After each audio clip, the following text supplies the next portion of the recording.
Bem-vindos à KVR Literária, uma realização KVR Produções e Sambista Nordestino do Brasil. Eu sou Li Garcia e vou continuar a leitura do livro Aloísio Machado, Sambista de Fato, Rebelde por Direito, de Luiz Ricardo Leitão. Este é o nosso áudio número 7, estamos na página 37. No áudio anterior, relatamos a mudança da família de Aloísio de Campos para o Rio de Janeiro, tendo ido morar no bairro de Cavalcante. A família, porém, não passaria muito tempo no bairro, pois não tinha casa própria e sofria para pagar o aluguel. Por isso, logo todos se mudaram para Ricardo de Albuquerque, um bairro muito mais distante do centro, situado entre a Zona Oeste e a linha da Central, que leva a Nilópolis, Nova Iguaçu e Japeri, municípios bem populosos da região metropolitana da cidade. Lá, o pai de Aloísio levantaria, tijolo por tijolo, o lar que abrigou por mais de uma década toda a família Machado, fazendo jus à fama de homem empreendedor e determinado. Já trabalhando de empreiteiro, seu Alcides bem poderia ter comprado um terreno em Jacarepaguá, onde construiu muitas casas. Mas o lugar nessa época era mato puro e o povo se mostrava bastante ressabiado com o bairro. Aloísio até hoje se lembra de um ditado que advertia: "Tá maluco?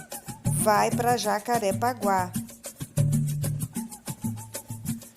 Isso tudo porque lá já existia, desde 1924, a colônia Juliano Moreira, para onde foram transferidos os internos das colônias de alienados da Ilha do Governador, instituição onde trabalhara e enlouquecera o pai do escritor Lima Barreto. Entre as décadas de 1920 e 1980, a Juliano Moreira serviu de destino final para pacientes considerados irrecuperáveis, vítimas de distúrbios psiquiátricos ou de casos graves de dependência, sobretudo os de alcoolismo. Nos anos 1960, ela chegou a abrigar cerca de 5.000 pessoas. Além disso, Jacarepaguá já possuía também alguns sanatórios e em 1949 se iniciaria a construção do Hospital de Tuberculosos de Curicica, inaugurado por Getúlio Vargas em 1952.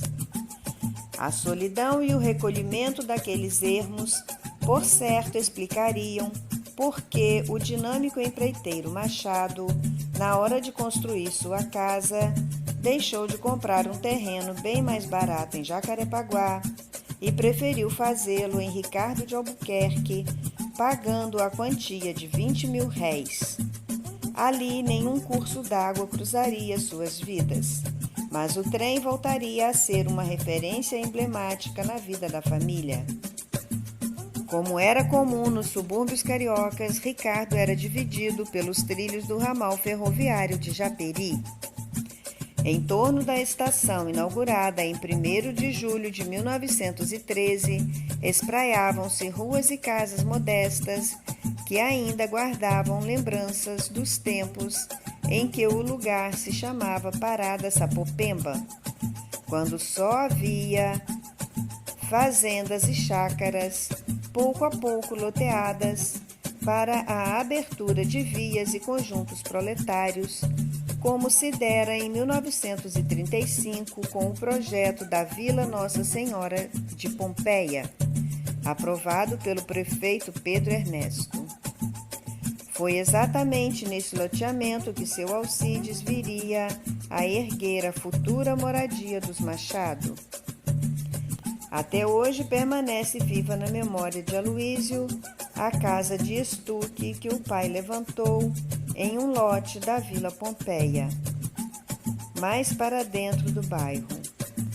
A liga de estuque podia ser uma mistura de cimento que se combinava com água, areia e cal para produzir um emplastro liso ou então uma massa de barro esbranquiçado e mole, também chamada de tabatinga, que se aplicava sobre uma espécie de treliça de madeira, uma armação de tábuas com a qual se erguiam as paredes, tal qual acontece nos barracos de pau a pique. A estrutura, aparentemente frágil, é muitas vezes capaz de resistir por anos e anos, como parece ter sido o caso da residência construída por seu Alcides, que, de acordo com a memória do filho, ficou mais de 50 anos de pé em Albuquerque. A família viveria mais afastada da estação, do lado esquerdo da ferrovia, quase na encosta da Serra de Jericinó, zona de mato mais fechado, com uma extensa área ocupada pelo exército, onde até hoje os recrutas realizam treinamento militar e instrução de tiro, aprendendo a manejar armas de uso exclusivo das Forças Armadas. Muita gente desavisada já passou susto por ali e uma ou outra criança, inclusive, foi atingida por balas disparadas pelos soldados.